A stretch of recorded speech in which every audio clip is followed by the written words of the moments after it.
Ayan, dumating na nga ang binigay sa atin ng Shepa Philippines. Ayan, excited na natin. Buksan to. Oh wow, hindi, meron pa palang mga sombrero. Hindi lang pala merch pinadala sa akin. May pangalan pa talaga, oh, John Philip Laparan. Ayun, buksan na natin.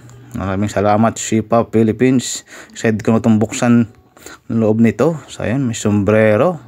Napakaganda ng sombrero. Sulit na pagkagawa.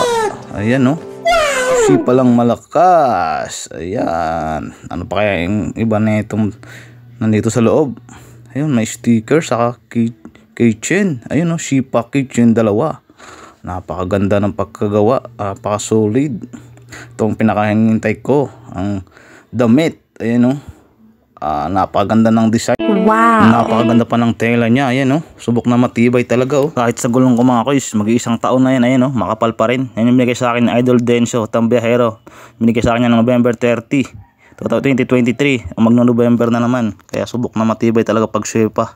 Ayun, outfit check. Napakaganda. Saktong-sakto lang sa akin mga koys. Maraming salamat ulit Shepa. Lagay natin yung sombrero para terno na talaga. Ayun, oh. Wow. Ka muna dyan. Iba talaga pag Shepa. Ayun, lumapit na yung aking bunsoy. Nakita niya ang ganda daw ng aking suot. Pumugi daw ang kanyang daddy. Uy, nakakapugi pala talaga pag Shepa. So ayun, sa mga gustong umiscore dyan, ito lang ang kanilang Facebook page, Shepa Philippines. Message nyo lang at kung gusto nyo kontakin, ito ang cellphone number. Kung ayun, maraming salamat ulit Shepa. More power. God bless you to all.